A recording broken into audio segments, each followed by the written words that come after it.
మీ సొంత మహబూబ్ నగర్ జిల్లాలోనే మీ అభ్యర్థి ఓడిపోయిండు. మీరు సిట్టింగ్ ఎంపీగా ఉన్న మల్కాజ్గిరిలో ఒక సీట్ రాలే. ఇవాళ మీరు కరెక్ట్ గా పనిచేసినంటే 6 నెలల పాటు కరెక్ట్ గా కాంగ్రెస్ పార్టీ విధానాల కోసం పనిచేసినంటే ఆ 8 సీట్లు కూడా కాంగ్రెస్ పార్టీకి వస్తే ఇలా నరేంద్ర మోడీ ప్రభుత్వమే లేదు కేంద్రంలో. పరోక్షంగా మీరు సహకరించుకుంటా ఇవాళ కాంగ్రెస్ పార్టీని ఖతం చేసేటువంటి ఉద్దేశంతో మీరు ముందుకు పోతా ఉన్నారు. మీరు పొండి మీ విధానాలు కూడా అర్థమవుతా ఉన్నాయి.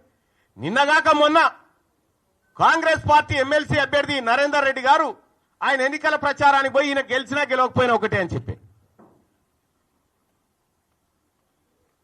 ఈయన గెలిచినా గెలవకపోయినా ఒకటే అని చెప్పే,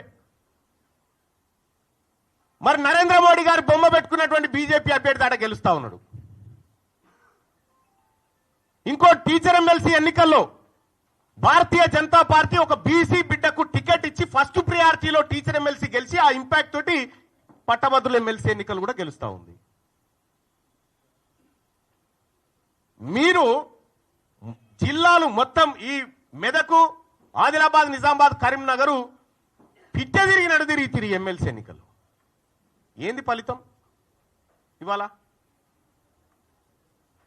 ఎందుకు తారుమారైతా ఉంది? ఇవాళ ఏడాది లోపలనే కాంగ్రెస్ పార్టీ పైన, ప్రభుత్వం పైన ఇంత వ్యతిరేకత ఎందుకు వస్తా ఉంది? ఆత్మ పరిశీలన చేసుకోవాలి కదా ఇది.